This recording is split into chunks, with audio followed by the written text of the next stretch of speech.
I was not living the way that I'm supposed to live. I just couldn't explain it to anyone else in my life. I just had that feeling where I knew. There are infinite possibilities available, and we're all meant to live our life purpose. We all have this very specific life curriculum that is going to be incredibly uncomfortable to have us arrive at the place where we are in alignment. Everything she did was perfect, destined for success in the medical world. Whatever you believe in, the higher power that you believe in, you just meet the right people who ask you the right questions and you're faced with the right circumstances. So I actually just quit that job. I was like, I'm not practicing medicine this way. I don't have a plan. We decide this is not working for me anymore. There's something else for me. Clarity is what you find in the unknown. A lot of people wait for clarity before they take action or before they take a risk, but the clarity is revealed in the unknown. You change your job in the first year, people look at it as a huge red flag. And it means nothing in reality.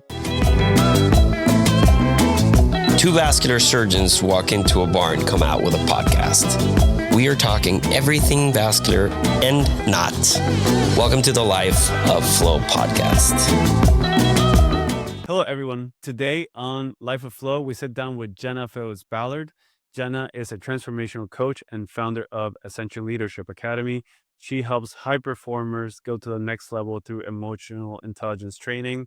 So if you are a surgeon, you are someone in the healthcare field trying to up level without burning out, this conversation is for you. Vamos. Hello, everyone. Welcome back, Priya. Jenna, welcome to the Life of Flow podcast. Thank you so much for having me. Thank you so much for being here. I'm excited about this one. This one will be, we had different type of content pillars. This is a medical podcast, but there's a content pillar, which is like a what the fuck or a out there. And this is one of those where we're going to throw the audience for a little bit of a curve and talk about something that is not too common in our field. So coaching, transformational coaching, and how that can transform your life. So who's Jenna Ballard? And what? Yeah, I mean, who am I? I think that's the biggest question that people are always asking. Who am I? What is my I am? What's my purpose? Um, I started my career, I've been a coach for 20 years. I'm in a really interesting, massive identity shift, and I'll get into that a little bit later, but just some backstory on who I am and how I got into what I'm doing. When I was 23, I became really passionate about health and fitness, and there's an even bigger backstory on that. Maybe we'll circle back to that in a little bit, but I just knew that my purpose was to motivate and inspire people. And I was a certified personal trainer for 1 month. My first private client was Ben Stiller, and my career took off. And the work that I was doing with people was more than working with their bodies. It was having them create consistency in every area of their life, because I was adamant about having them be consistent and having them be motivated and committed and devoted to their health. And that really started to trickle into other areas of their life. Their relationships started to shift. Their businesses started to perform better. The culture in their businesses started to shift. And I wound up working with the founders of Guess for about 8 years, and basically trained the entire family and manifested people like Saudi Arabian princesses and just like really incredible people, singers, directors, actors, like really, really great humans in Los Angeles. And I did that for about 10 years and got really clear that there's got to be something else. I mean, I just felt this, I'm sure you've had this before where you're like, you feel the tap and you knew in your soul, like in your core, that there was something else. And I wasn't really sure what it was, but I came across a series of really powerful transformational events and different workshops and seminars, somatic work, plant medicine, and really, really dove all the way into that. And it was clear that that was my next phase of my life. I really wanted to coach people who had a big vision and support them in being integrous and just creating consistency and vulnerability, intimacy, authenticity everywhere that they are. And so I dove all the way into that and got trained up at the highest level I possibly could have. Finally manifested my husband, my now husband. I couldn't figure out while I was chronically single. I'm like, I just keep picking the wrong men. But really, it was like, oh, I'm the lowest common denominator. Okay, there's something not working with me. So I just shifted who I was being, my energy, the way that I was showing up in relationship. And when I surrendered into my feminine energy, I was like, oh, this is actually my superpower, because I was so masculine and it worked for me in creating a lot of results. But it just kept the kind of intimacy that I wanted at arm's length. And then I enrolled him into the trainings, and we just dove all the way in together, and then eventually opened up our own version of the work. Like, the work has been around for 50, 60 years. I mean, it's really, really incredible technology. And we loved the work and learned obviously so much and transformed so much and built an amazing community. But we knew that the next thing for us was to open up our own center and create kind of bring our own flair to it and our own energy, our own new, vibrant, modern viewpoint on emotional intelligence. And we got really clear that we're actually meant to serve people who have really big visions, and people who are leaders, and they have impact. And we felt a deep sense of responsibility to stand for emotional intelligence in our leaders, because there's a shortage of that with our current state of leaders. So we basically unpacked our entire lives down in San Diego. We left Los Angeles. I was there for 14 years, had an incredible community. So you want to talk about the biggest risk ever? There was no guarantee, but we really wanted to live in San Diego and not compete with our mentor. So we moved down to San Diego, and what we thought was going to be a cute little ripple effect of transformation wound up being a tidal wave of global transformation and community support. We've raised now about $5 million for local nonprofit charities with a lot of projects we support our students in creating. And it's just really beautiful too. And that's just like an example of some of the work that we do. And then COVID shut us down in 2020, and we moved to Austin because Austin was open for business. So that's where we are now, and that's how I know you, which is so awesome that I was able to really get to know you and understand your vision and your purpose, and to see the way that you have reinvented your leadership and your vision to make an even bigger impact has just been so beautiful, and so many other things in there. But yeah, that's the backstory. That's the professional backstory of me. Yeah. Many things. I think that, yeah, I started, it's so interesting because, like, things call you, like you said.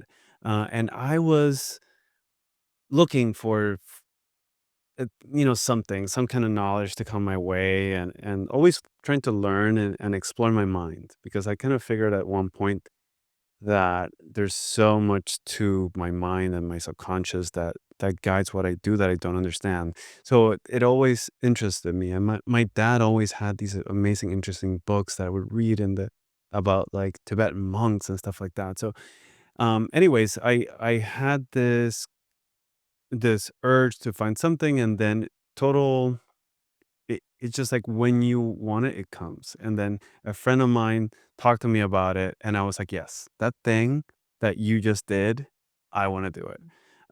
And it did teach me to dream way bigger. I mean, Courtney has been telling me that you need to think bigger than what you're thinking. And as a physician, for some reason, I find that difficult. I don't know, Priya, if you find it difficult to dream big and step out of what people have told you is success, or people have told you is what you should strive for, and not see that it could be one level or two or 10 or 100 above that.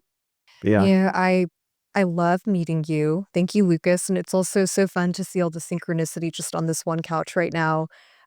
One, you have an amazing grounded presence. You feel so good. Like your energy feels like a warm hug. So thank you for being here. To answer your question, physicians were often conditioned to be the same, right? We follow protocols. We try to minimize our margin for error. Deviating from normal is considered unsafe, and so you try to just fit the mold. Yeah. So I think a lot of that desire to think bigger outside of the box is trained out of us. And I do think that you have to kind of put your head down and work in the grind to get good at what you do. Yeah. But once you're out there in the world and you're like, I can do this, I think then you kind of like get up for a little bit of air. And, I personally had my own little knocks on the door that I ignored. Yeah. I was like, oh, that's not for me. I'm this. And so your identity is so strongly tied to the thing you did for 15 years to get there. And then you get another knock. And then eventually you get that big like kick that pushes you off the edge. And you're like, okay, I'm listening. Where are we going? So I can very much relate to that part of your story. Yeah, just to give you a little context. So Priya, I met Priya. She was a cardiology fellow at UT when I wasn't attending. and Priya was the golden child of the cardiology department. That makes sense. I mean, that tracks. People pleaser of the Yeah. cardiology department. They Yeah. got it. Golden child. She could do no wrong. Everything she did was perfect. It was like, yeah. So you would think, so traditionally just destined for success in the medical world. And then maybe you can tell your story a little bit. Yeah. So I'm an interventional cardiologist. I take care of patients who have heart attacks. I'm second generation interventional cardiologist and the first woman in my family to have this degree of education because we're one generation removed from a farm. So like a lot has shifted in just a couple of lifetimes. And when I went out into the clinical practice world, I was pretty much slated to be like the academic structural interventional cardiologist. And I ended up picking a different job for personal reasons. And, when I showed up there, I realized like I'm doing all the things that I'm supposed to do. I've checked all the boxes in my life in all the different areas. And I felt this undeniable sensation that I was not living the way that I'm supposed to live. I just couldn't explain it to anyone else in my life, but I just had that feeling where I knew. And then I started having experiences that were very synchronistic, very guided. And eventually it got so loud that it was literally being shown like, hey, this is not the life for you. So it's really interesting how you can go from being that person to a very different version of yourself, but you have to sit with who am I at that point. That is so powerful. And I'm curious, when you decided to listen to that calling, what were you navigating and struggling with? Meaning, like, you've got this identity, you've got probably a ton of people who see you at a level of mastery. Did you ever wrangle with self-doubt or anything like that? And what were you up against? And what made that difficult for you to make the shift? It's, constant self-doubt. You kind of feel like you have to prove yourself. And, women are very uncommon in my field. We're less than 1%. Yeah. And so you almost feel like I've made it this far and I have to keep proving that I belong here. There's no room for error. I can't make a mistake. I can't take a breath. And I think what really made me question that was realizing that the way I was expected to practice medicine didn't feel good to me. From a moral, ethical standpoint, I didn't want to show up so tired and depleted to do cases whenever I knew that we could create a system where it was better to, maybe change the way that we take call or do different things. And I noticed a lot of resistance from within the system to create change just because that's the way things have always been done. And to me, that just didn't make sense. And then I started meeting people out in the world, as you're ready to evolve, I think whatever you believe in, the higher power that you believe in, you just kind of meet the right people who ask you the right questions and you're faced with the right circumstances. So I actually just quit that job. I was like, I'm not practicing medicine this way. I don't have a plan. I've been here for under a year. And I then went on my journey of seeking. I went to yoga teacher training, and it was the first time where I sat still in 15 years and I Wow. could actually breathe and hear myself. Powerful. And what you're saying about whoever your creator is or the higher power, it's that. I mean, you made a brand new choice. So the frequency of your frequency shifted. And that's when the perfect things line up for us because we make a brand new decision. Like we decide this is not working for me anymore. There's something else for me. And then to be in curiosity around that is honestly the most powerful way to get clarity. And because clarity is what you find in the unknown. A lot of people wait for clarity before they take action or before they take a risk. But the clarity is revealed in the unknown and giving yourself permission to be in discovery of what's meant for you. And I love that you gave yourself permission to do that. Thank you. And actually, at that time, I didn't know people like you existed in the world or programs like what you've created existed. And so as I've gotten further along on my journey, whenever I meet people like you and, people like you, Lucas, who have followed a pathway where you don't just conform to the expectation of what it means to be a vascular surgeon, you're expanding to the fullest expression of self. It makes me realize that we are intrinsically drawn to what we need. We just have to give ourselves permission to go in that direction. That's right. I love this story about you. You're like how she's talking about yoga and she made this brand new choice. She got stars shooting out of her eyes, People thought I was going insane. They were just like, I'm Priya's sure. having a mental You're- breakdown. And I was like, no, I'm okay, I promise. They're like, Yeah, are no, you okay? like just the fact that like that you change your job in the first year, like people look at it as a huge red flag. So and it means nothing in reality, but just like when you have these conversations and when you're like talking to people you train and you're like, oh, they changed jobs in the first year, that's not a good sign. So just to like put into context how brave she was, especially from like coming from a path of just meeting all these expectations. And we all have been there, just like we've fucking done this thing where there's one way to do it and you do it and it's you struggle and then you break with it. That's really brave. I think in my, I'm 8 years deep into this after training. And it took me a while, but I kind of knew I had this feeling that this didn't make sense. And I didn't have the bravery or the insight or the being able to understand what I really wanted to step into something new until now.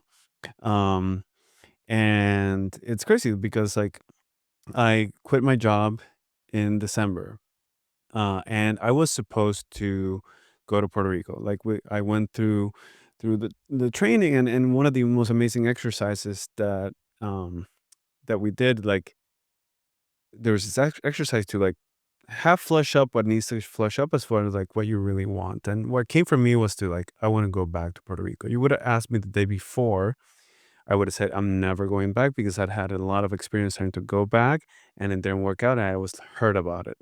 Um, and then it came out and I was really afraid of it because it would mean that I had to break. Just the thought of breaking with not being academics in the US and going to Puerto Rico and, leaving that identity that I had created here and going into the unknown was something that scared me.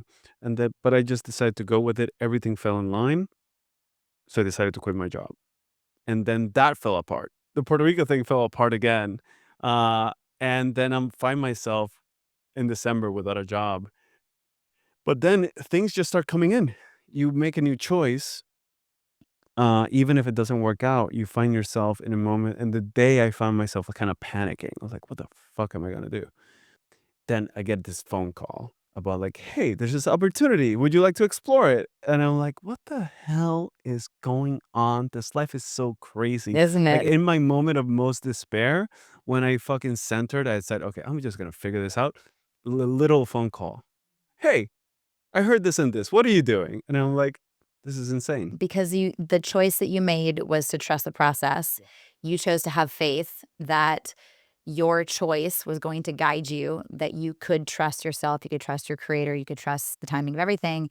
And then you were a vibrational match for that phone call. And that phone call wouldn't have come through a second earlier prior to you making that internal shift and then emanating that energy, that frequency that it's like it impacts everything. Everything that impacts the field impacts everything that impacts the field. So it's like the sequential experience of like if I'm impacting you, like I'm touching you, and there's a reaction that's happening in you by my physical touch. Even like that simple, it activates something in you that could then create a new sequential experience. And so that's the power of connection. That's the power of intimacy, trusting yourself. Every word that we speak, every action we take, every thought that we have impacts the field in some way. And we're always at all times connected to literally everything in the universe, the full spectrum of everything that's happening. And that's why we're deeply feeling the state of the world right now. It's pretty heavy. And we can be at war with ourselves. However, that also contributes to what's happening all across the planet right now. So when we do the internal work and we decide that we have the power to create our best life and we have the ability to connect to our creator and trust the process, then the response to that becomes absolutely unlimited. And then we become a match for the things that we deeply, deeply desire and really what our purpose is meant to be anyway. Yeah. And, I kind of knew that just because kind of my fiance, Courtney, navigates that space in a somehow natural way. And I've seen how, things just come to her. And, she also went through a course and then it like exponentially grew. But And there what's happening with you guys now? and we're having a baby. I mean, And we're I watched, I was engaged. literally Yeah. there when you proposed to her. Yeah. I mean, that was just like the most magical thing. And that was powerful for you too, to arrive in that place, to make that decision. Um, because to make that choice to be with someone for the rest of your life is a big deal. And there were things that were standing in your way that were not allowing you to take action on that step. And I was like, you get to do that thing. And it was just so beautiful to watch you in that moment shift and then decide that that is literally the next thing that's going to happen. And then you got in committed action, you went out, you got the ring. And then, I mean, it was just so beautiful, you Yeah. know? And just that act, because I've been thinking about it for about 2 years, to be honest, and thinking about having a child for Sure. about 2 years. And I've known within me that that was just my next step in my life. But, I've been divorced before. All these things that happen to us just create these, whatever, protections, subconscious protections that we create that hinder us from stepping forward.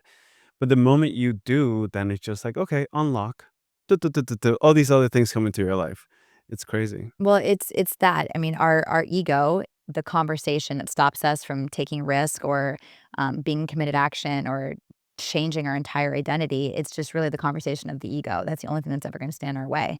And if we can be aware of that and realize that's not true, what the conversation is, the internal dialogue, it's not accurate, it's not true, and that it's actually safe to be incredibly courageous and go boldly after your dreams. That's actually the safest way to live your life. um, when we can be louder than that internal conversation, then we start to make different choices. And so the only thing that was standing in the way was just an ego conversation that had nothing to do with Courtney. It had everything to do with your previous experience and previous relationships and all of that. And so the function of our ego is to keep us alive. And it does a really good job. And we think that it's protecting us, but we've never needed protection from our ego. We are absolutely capable of creating our best life, and we're supported. We always have access to the resources that we need to create whatever it is that we want. And that's like very much so a season that I'm in right now, that I'm living my coaching, you know? So yeah, it's just really, really incredible to witness the transformation that happens with people. And I want to be clear that it's definitely not therapy. It's not self-help. It's really an amplification of what's great about people. Like, we get to make people's best things about them even better. And it just really provides the opportunity for people to allow themselves to be fully seen and to step into courage. I have a really, interesting question coming from a medical person. So I 2 years ago would not be sitting here having this conversation with you. And through my own experience of awakening to a different way of looking at life, consciousness, I now am seeing more and more people around me are also shifting in subtle ways. And I think if you zoom out, there's more and more people in the world in general who seem to be, expanding their degree of consciousness or awareness. Do you feel like that's happening in your coaching business as well? I would say it's happening all over the world. I think that we are in a very unique time in history. I've heard people call it the Great Awakening. I've heard people say that it's the elevation of human consciousness. Um, and there's a lot that's being revealed. And again, contrast is one of the most powerful compasses. It tells us what we don't want to experience. It shows us what we don't want, and then it has what we actually want become ever more clear, more than ever before. Um, and this is such a crazy time to be alive. I mean, like, what is happening? It is so insane. I think we So volunteered to be yeah, here. I don't what and Sign me up. I was having a conversation with a friend of mine as I was coming over here. She's like deep, deep, deep in all the conspiracies, and we've gone down on like all the rabbit holes. And she's talking about the New World Order and like all that stuff. And so I said, listen, girl, like, just yes, I that's all probably happening. There's a lot that we cannot control, but what we can control is our own internal experience, our own internal world, and what we create around us, our own community. And I said, I don't think that we chose to come here at this point in history to be overtaken by the government. So I feel like there's a way that we are going to create a shift in the field, and that really just requires on us doing our internal work. Because if you look at everything that's happening right now, there's so much that we cannot control. We cannot control the government. We can, however, create a new level of awareness within ourselves that will then ripple out into the world. It's going to impact other people in our community, and like, that's the power that we have. I'm double downing on all of the things I can to empower my kids at home and to love them, and because I want to save every single child on the face of the planet. Like, that's a really big issue. If I could fix one problem in the world, it would be that, to save all of the kids. Um, but and those are the kinds of that's the stuff that keeps me up at night, as a leader, someone who feels responsible for the entire planet. Um, and I know that the things that I can control are easy. They're at my fingertips. I can create the way that I construct the environment in my home. I can also create a significant transformation in the way that I show up for people and the way that I lead and the way that I embody my leadership. And that's my stand for everybody. That's my invitation for everybody, is to know that we have control over our internal interpretation about what's happening. And that's our power. No one can take that from us. Yeah, like our that's the thing. Like you could be living right now in February 2026 and think everything's going to shit, or you can think that you're living in 2026 and yes, there are things that are out of our control and crazy, but that the world is wonderful and surround yourself by wonderful people and be excited to create the things you want to create. And I have come to I remember this one story in med school that just said, "Oh, okay, that's the solution." It was this guy, I think it was a cardiologist that came and gave this and told this story about this one person in Colombia. Forget if he was social worker or whatever, and he saw a homeless child, and at that moment, he just decided, I'm just going to help that homeless child. And that transformed into two, four, 10, a whole center. And then he developed a whole organization around it. So actions, we don't need to save the world. Right. We just need to create what we are driven to create. Absolutely. And that by itself creates the change in the world that makes it better. That's right. Yeah. And if you think about just if everybody were to be living their purpose, their actual reason for being born, the world would look a lot different. And having people come home to themselves and relinquish their trauma and their fears about what could become because they're focusing on the past. They don't want to repeat the past. A lot of the stuff that's happening in the world right now is because of generational trauma being continued, and it stops with me. And I'm, as someone who experienced sexual abuse when I was younger and also being raped when I was 29, I made the decision to take those events, and I claimed my power through forgiveness. And then I chose to speak about it publicly many times. And it's now I stand for people to create a new world for themselves when they choose freedom over resentment. And if you think about why people do the things that they do, like humans are always going to be humaning. There's greed, there's scarcity, there's a grab for power. It's like most of the time people are just trying to get their power back. They're wanting to assert power. They're wanting to be in their power because someone took it from them. Someone robbed them of their innocence when they didn't have the ability to even comprehend what it meant to be in their power. And so the ego then creates this whole interpretation about why that happened and what that means about the self. For a child to understand trauma that's happening to them at such a young age without the tools, they don't have someone who's explaining what happened to navigate that. Oftentimes we're kind of left to our own devices. And so we create this ego. It's kind of like an imaginary best friend. And this ego becomes the adult that we wished had been there for us when we needed to have protection. And so the ego shows up as this adult, this powerful figure that is just trying to control us and not experience embarrassment or shame or trauma or neglect or abuse or anything ever again. And all that creates is separation. That creates this distinct minimization of one's greatness. And that's my commitment, is to awaken leadership in as many people as possible. Because like if I'm going to change the world, that's how I'm going to do it. I'm not going to do it myself, but I can stand for people to live in their own brilliance and live in their freedom and live in joy again, passion, excitement, trust the process, and really have faith and move through the world with faith. And that's my vision, is that as many people as possible are awake to their own greatness, and that they know that they can create their best life by choosing their interpretation. I think your example alone is so powerful in showing how you chose to follow the call. You chose to do the inner work. You chose to show up as who you are. And by virtue of that, that's rippled into this incredible effect of now helping people in so many different contexts. And so you've demonstrated that you can do that. And so I think each individual person, we have our own responsibility to show up in the world as we are. And it's actually really joyful. I mean, it's not easy, right, to align with your highest path and highest purpose at all times. But when you do, you notice that your life continues to go in flow. And I think you get little nudges along the way that show you, hey, you're on the right track, keep going.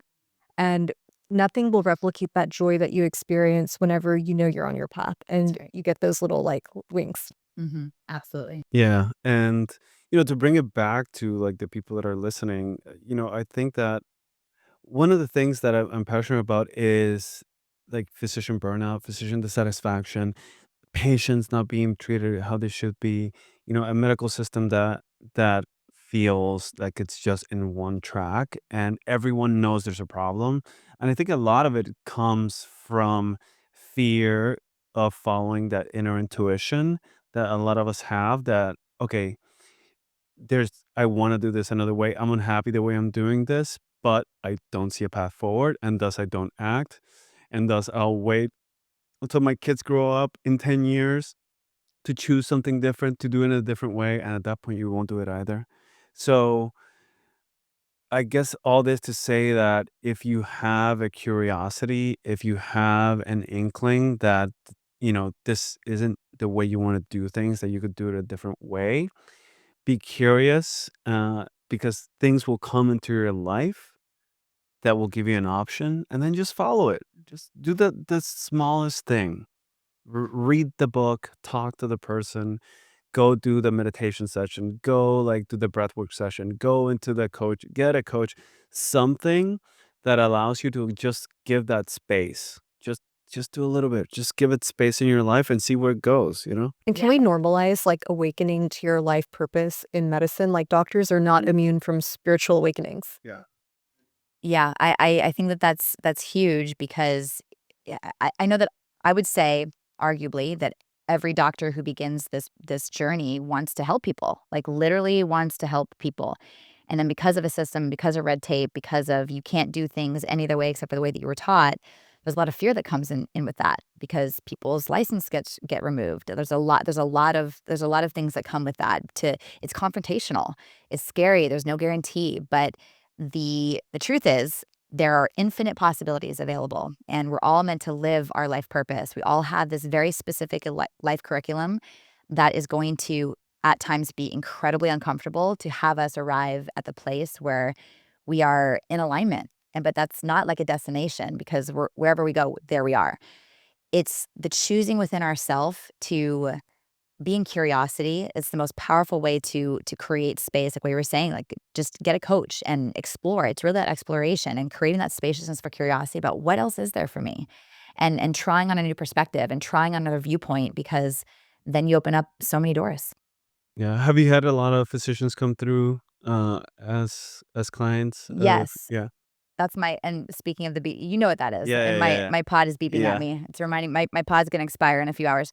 Um, I've actually had quite a few physicians. I've had chiropractors, surgeons, doctors, a lot of people in the wellness industry who experienced some level of burnout, and people who were brave and they started their own practice and they started doing their own thing. And what I've noticed, I actually have a doctor who is we have a training happening right now. Is stepped away so I could be here and hang out with you guys. And he has shared that just after him going through level 1 and level 2, his entire office is different. The patients are acting differently because if it trickles down from the top, and who he's being, his level of awareness, the way that he is pausing, his bedside manner has probably improved significantly. So he is now has more patience. I mean, patience, like not patience people, but patience like I'm patient. He is noticing that just by him shifting the way that he's being and how he's interacting with people in the office is creating a totally different culture. And it's been so drastic for him that I mean, his transformation's been incredible.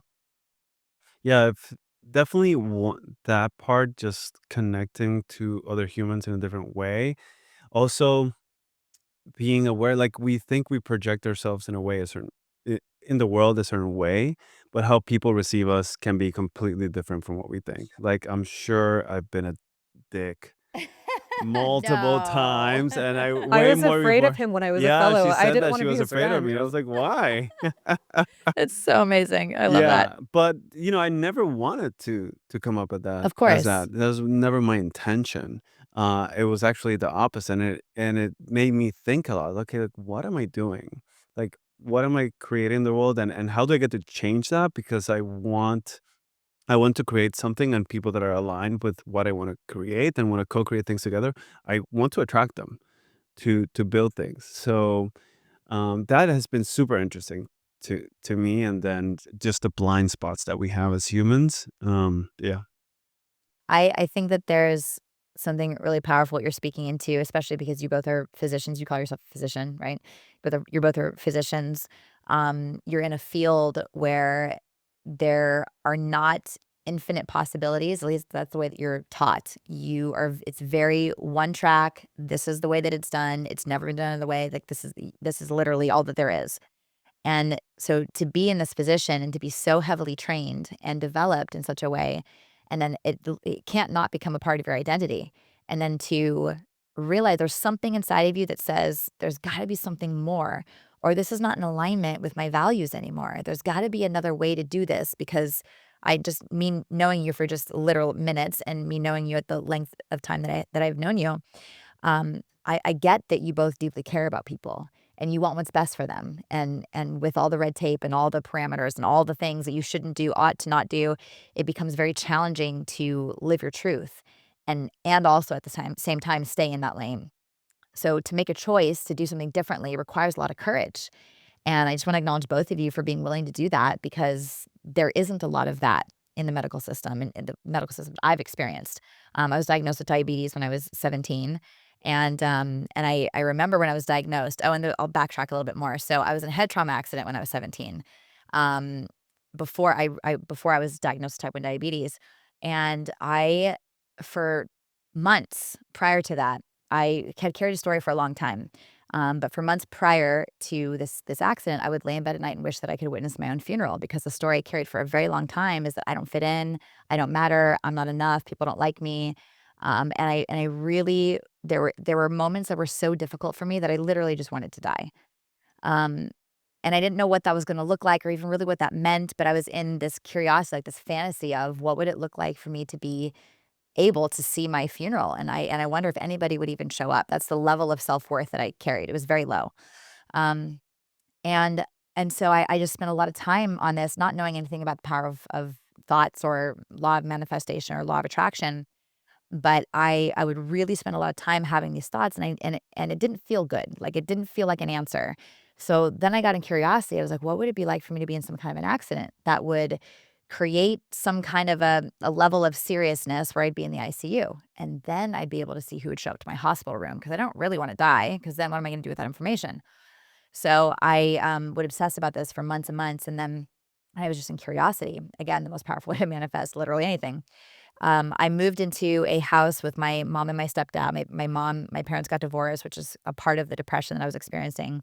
But my mom remarried and moved into this house, and we had a barn on the property. And it was my senior year of high school. I was class of 2000. So I was like ready to go out with a bang. And I am a massive promoter. So I'm like, I know what I'm going to do to make me feel better. I'm going to throw the biggest party. And like, all the kids, the cool kids are going to really like love that. They're going to want to come to my party. So I enrolled the whole school. I was expecting like 300 kids to show up to this party. And we were going to host the party in this barn on our property. And I was up in the hayloft with some of my friends, and we were decorating, and I was hanging sheets on the ceiling and cleaning and putting lights up. And we're going to have all the paraphernalia in there and be away from the house and away from the street. This was going to be a solid, solid party. And I was hanging sheets on the ceiling and walking backwards. And that's the last thing I remember, because I fell through the opening of the floor and landed on my head on concrete and was instantly unconscious. I don't even remember falling, and rushed to the hospital in a coma in the ICU. And they were running just routine blood work on me. And they discovered type 1 diabetes. My blood sugar levels were like around 200, which is obviously very high for someone who doesn't have diabetes. So they diagnosed me with type 1 diabetes. And they were just kind of looking at everything. They acknowledged that I had a fracture on the right side of my skull. I had 2 brain contusions, so my brain was falling. And they let my parents know. They said, we don't think that she's going to wake up anytime soon. We just want to let you know. Like, they were thinking the worst case scenario. When and if she does wake up, she'll never be the same. So the doctors were right about one thing, that I will never be the same, because I woke up the next day, which was a total miracle, because it contributed supposedly from what they shared with me, that helped the swelling started to go down in my brain, because I was engaging, I was interacting. But I woke up a different person, and I was honestly given a second chance at life, because I was definitely not on the right track. I was hanging out with the wrong kids. I was smoking weed every day and smoking cigarettes and taking pain meds and drinking alcohol, and just trying to numb the pain that I was experiencing. And so I woke up, and I just had this interesting perspective. It was like I was looking at the world through a completely different filter, through a different lens.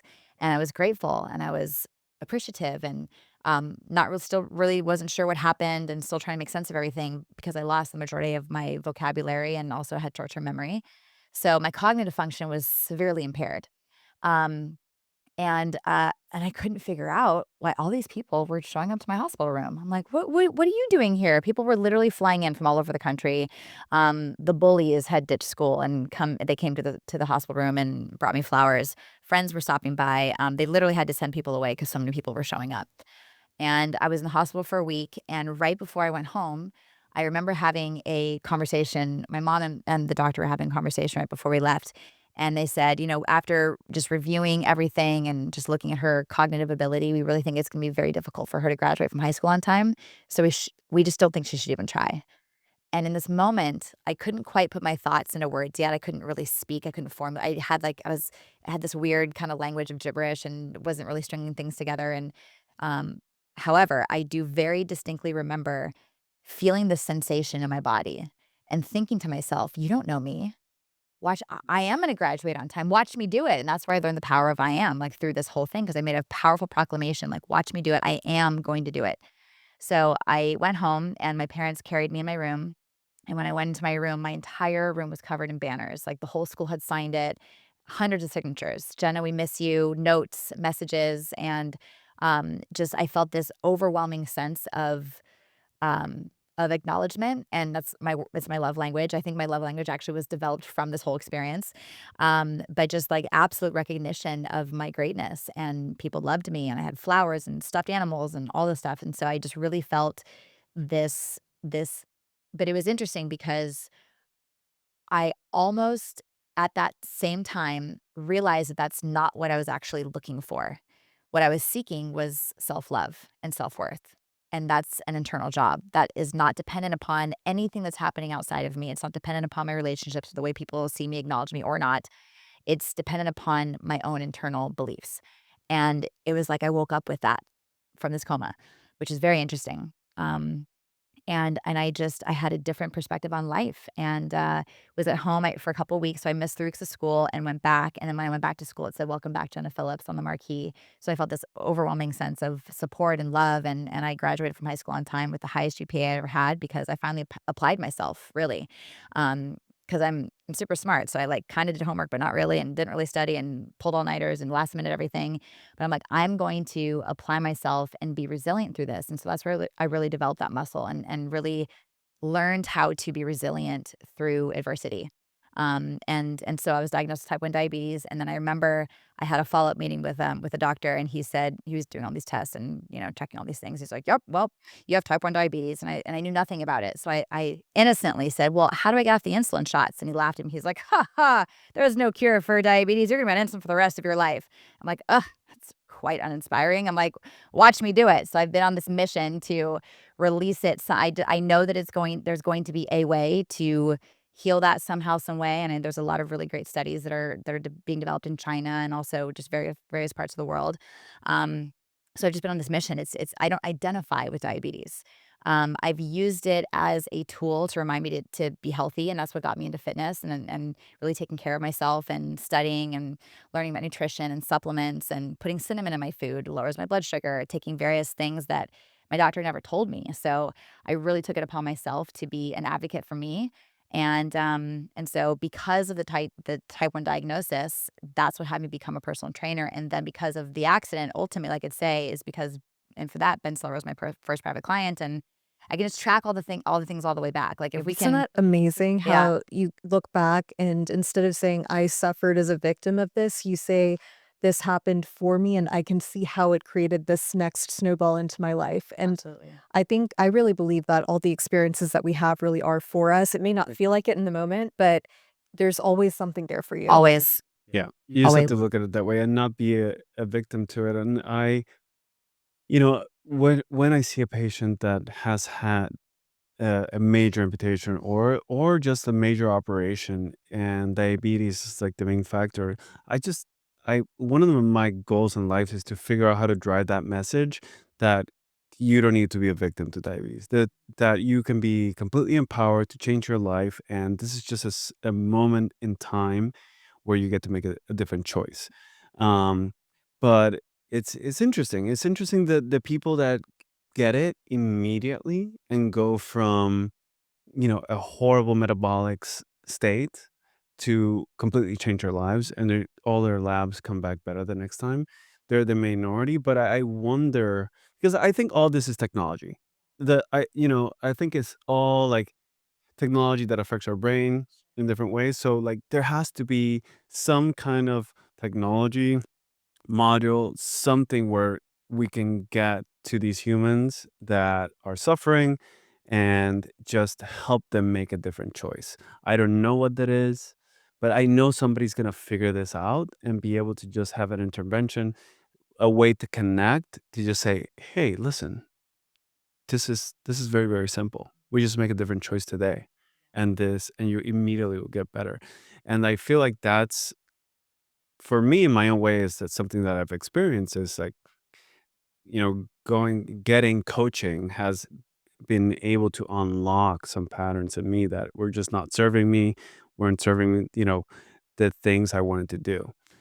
So we get to get curious about this in medicine, and just kind of accept and explore and be curious and try on ourselves these things to change things within ourselves, because ultimately we can do all the operations in the world, but if that patient gets another major operation, has a major issue down the line, dies of a heart attack, gets a major amputation a year later, what have you really done?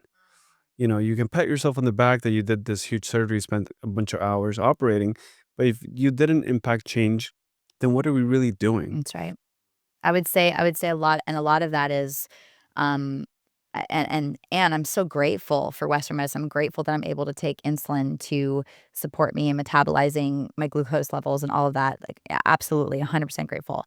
Um, and if we look at a lot of the things that is happening in Western medicine, a lot of it's a Band-Aid. The core issue is oftentimes not looked at.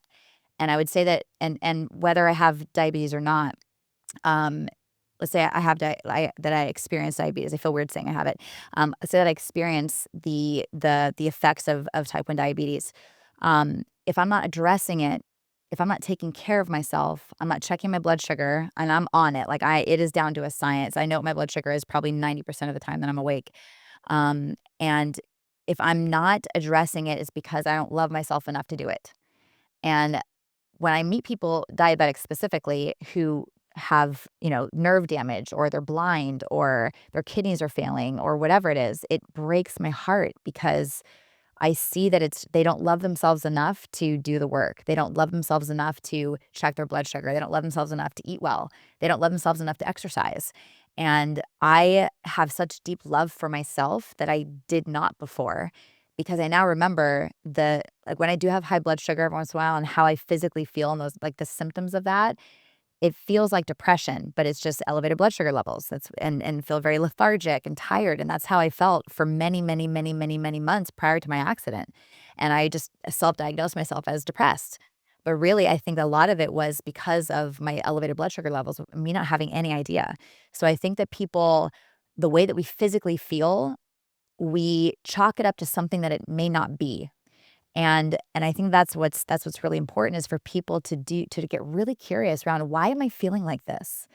When was the last time you had blood work done? When was the last time that you checked your hormones? Like, do you have any idea what's happening with your blood sugar levels? Like, what is your A1C? My A1C is almost always, it's pretty consistent, 5.7%. And I hear people that it's just off the charts. I'm like, oh my gosh. And I just want to, like, love them and just tell them that they're enough and they're worthy, and they can actually change it for themselves. And some people are just not willing. They just never will. And that's the part that's hardest for me, is because I want to save everybody, and I want everyone to love themselves and be free and all of that, and not everyone's going to choose it. So there's also a place in that where we also get to accept that and know that not everyone is going to do the work. Know that it's available and it's possible, and we can stand for people as much as we can, but we can't love them more than they love themselves to make them make new choices. It's almost like the human experience, right? We're all born in whatever stage of evolution. Our path is our own path. And something that I've really had to sit with is this idea that not everybody is meant to align with my path.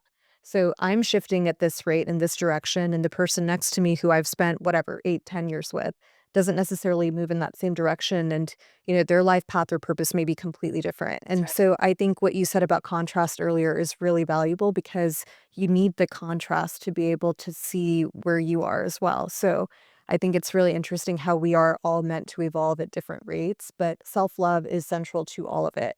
And as you were talking about it, I think, we have a self-love problem in medicine. I think a lot of people who enter high-achieving fields do so, one, from a place of compassion and wanting to help, but two, we're all trying to prove something. Yeah. And I don't want to say everyone, but I think a lot of us do have these tendencies where we're looking for deep external validation to give us the love that we may be lacking on the inside. And I was definitely in that category of people where I felt like the achievements were going to fill a void and it never filled the void. And so I think when you're in that place, it's really hard to give to yourself in a way that nourishes your soul and allows you to fully align. And then what most people do is they overwork, they work like 80-hour weeks and they exhaust themselves. And then you just can't not function any other way. And you're like, oh my God, 5 years have gone by and what have I done with my life? Yeah. Well, and what happens is also then you come to the hard realization that the people, the institution that you thought would value you for 10 years of work that you put in building a place, the moment the moment you're a liability, the moment something comes up, it's just what that appreciation is not there, and you kind of realize that you were giving all these accolades and you were giving external validation because you can get that external validation for sure, but it's so brittle, it's so futile, it's so like ephemeral, and then you're like, okay, well, where am I now? You know, what what's actually real, and what's real is what's inside you. What's real is your family. What's real is your friends, the people that really truly love you and appreciate you, and then those are the things you need to give time and energy to. Yeah, it's like, who do you want to be in the world? What is success to you? And I think a lot of us lose sight of those questions. Mm-hmm. And it's easy to lose sight of those questions because if one is on autopilot, it's easy to forget about your whole the why, and what your I am actually is. And what is it that I'm here to create? What am I meant to fulfill? What am I meant to experience? What is my purpose? And that was a big question that I felt very purposeless at the age of 17. Of course, it was like, I'm trying to, why am I here? But I found my purpose in all of that. I mean, the accident was the best thing that ever happened to me or happened for me. And I see that when people are not paying attention to the nudges, the whisperings from source, spirit, God, universe, whatever you want to call it. It's like a tap at first, then it's a little whisper, then it's a loud scream, and then it's something like a significant accident or a car crash or something devastating to wake you up, to have you then sit in the choices that we've been making. What choice have I been making consistently over time to have me be in the place where I am right now? It's like we can't not sit with it. We can't not pay attention to it. So I don't know if you guys have ever had that an experience or an accident or a broken leg or something where you're like, okay, I get that I can't keep doing life that way anymore. Noted. Yeah.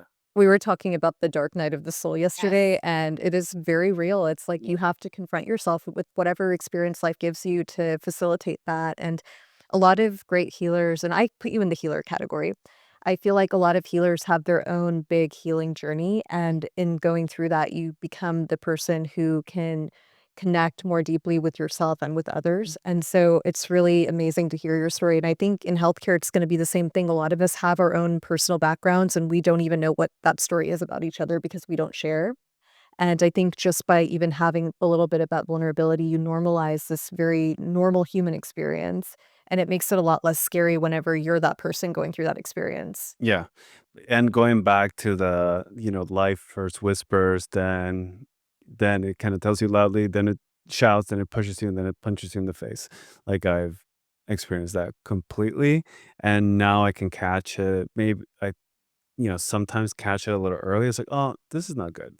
I should not do this. I should not. Pivot. Yeah. Yeah. Yeah. Got it. Thank you. Appreciate it. I'll stop it. Yeah. Do you guys get what are your cues that you're in alignment? I get a lot of angel numbers. I see them everywhere, Really? everywhere. I get like the synchronicities. Like I really enjoyed. So check this out. This is crazy. When I was a resident in Philadelphia in Temple University Hospital, Priya was a medical student there. Oh, wow. I didn't We know don't know that. each other. Stop it right now. No. Get out of here. When I was a fellow at Baylor College of Medicine in Houston, Priya was a resident in Houston. The universe is like, hey, you two, do something together. Yeah. When I was an attending at UT Austin, Priya was a fellow at UT Austin. I cannot. You can't Yeah. make this up. Like, Yeah, you can't make it up. No. So, I don't know what that means, but I've enjoyed this weekend.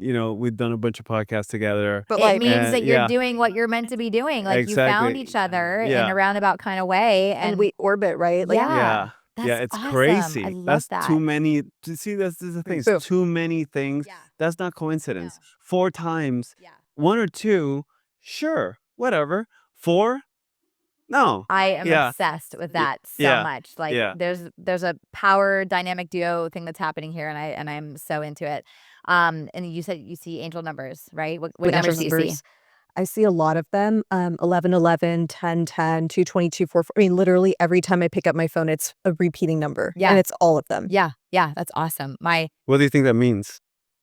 I think it's, at first I would get really excited about it and read really into it. And I have this app that I look up the numbers and I read the messages and take them very literally. And now I just look at them more as like, I'm a person who needs, to know I'm on the right path. I've always been like that since I was a Like kid. information. And I think they're just showing me like, hey, keep going. You're on the Yep. right track. Yep. We're Yep. here with you. My number, my God number, my angel number is 57. I have it tattooed on my wrist. And then so this tattoo says Love Life. When I was in the hospital, someone gave me a necklace that had it was a star and it had the words Love Life on it. And I wore it every year for many years until I finally got this tattoo. But 57 I see everywhere. And I started noticing when I was in high school, and I was like, that's kind of strange. I always see that number.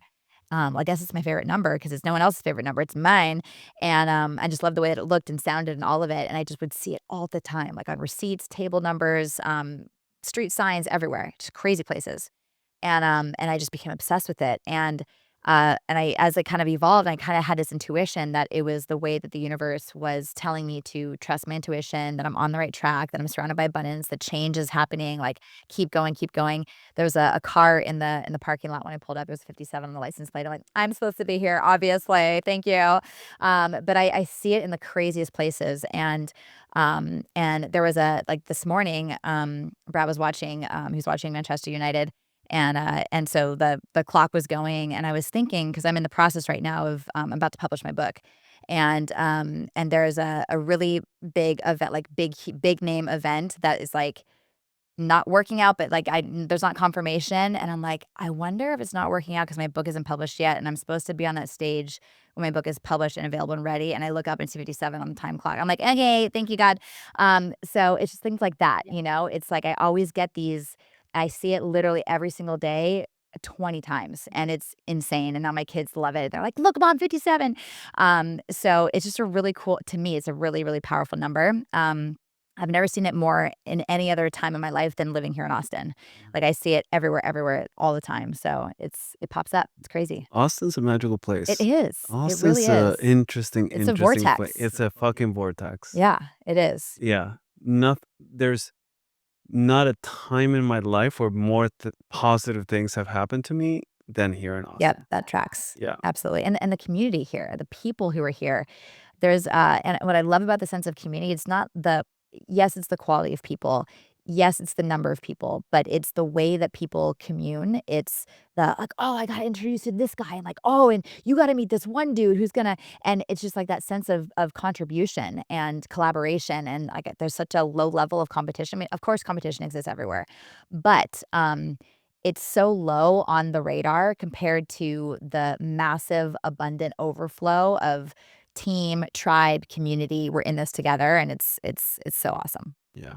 And with that, we'll close it off. Thank you so much, Jenna. Thank you so much, Priya, for being here this weekend. Thank you This is like- both. What a cool conversation. And I just have to say, you keep saying I am, and it really resonates because I have a tattoo of the Sanskrit word soham, which means I am. Well, I'm going to give you this necklace then. You see Oh my this? gosh. This is my logo. This is my company. Wow. So I'm doing a huge, I'm going to give this to you. So, and so I'm going to do this right now. Hold Oh on my a second. gosh. I'm so Hold on. honored. Thank you. Yeah. So when I give these necklaces to people,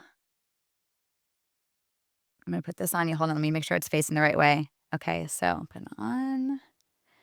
I acknowledge you for being the warrior, the leader, the brave and courageous woman that you are, willing to break whatever generational, anything that you need to break to live your fullest and to be a magnet for abundance and success and to really heal people from the inside out. So it feels so good to be in your space, and I'm just so grateful to know you. So thank you. Thank you for being here. Am I allowed to give you a Yes, of course. I'm a hugger. Oh, and I want to do a quick shout out to, so remember I mentioned the season that I'm in of like massive identity upgrade. So I, at the age of 42, which is a year and a half ago, decided to be a musician. So I'm making music. I've got an EDM song coming out. I know, it's super fun. So for those of you listening, you can listen to my music. Jenna Phillips Ballard is my artist name, my actual name, all the things. And so I decided to pivot. I was being developed as a pop artist. Started working with Justin Timberlake's vocal coach, and like insane. I had this amazing team built Did all you around. know this? This is so cool. Thanks. Okay, so along those same lines, I got to walk the runway for New York Fashion Week 6 months ago. Okay. And I told myself my whole life, I'm a doctor. We don't do that. And like the second I opened myself up to creativity, boom. Like I'm telling you, there's something about following the Yes. call of your spirit. So I'm so excited to follow your musical Oh career. my gosh, it's so amazing. I love that. Well, I can't wait for you to hear my music. So my first singer-songwriter song came out last year. I'd already produced mantras. So it's like speaking over original music. Really powerful songs that just activate a whole new frequency in your body. But then the universe is like, you need to go deeper down this path. And I had someone say, like, do you want to sing? My manager, she's like, do you want to sing? And I'm like, I can't sing. She's like, anybody can sing. I'm like, except for me. And she's like, let me develop you. And so she built this whole team around me. I started working with Justin Timberlake's vocal coach and all these songwriters, and I wrote 9 songs and recorded my first song last year. And then they were developing me as a pop artist. I'm like, but I don't listen to pop. I listen to 90s hip hop and EDM. So I did a little pivot. Now I'm collaborating with Justin Timberlake's DJ, and we're making music together. And he did a remix of my first song that got released as a singer songwriter, and so that's coming out in the next couple weeks. So we need to play this in our lab. Like this song is Yeah. going to carry like a healing frequency. I love Let's it. go. Well, he's heard many of my Yeah. songs, so he knows. Yeah. Let's go. Cool. I love the EDM versions of it. It's so good. Yeah, it's huh? so good. It's like Yeah. that's the song that it was meant to be. So it's just, again, like trusting the intuition, the timing, and like not ignoring those signals because they're all around. Yeah. Intuit. And it's Yeah. all doing the thing. Yes. All right. Oh, it was so great to So see you guys and hang out with you and chat. It's so good. All right. Thank you. Vamos.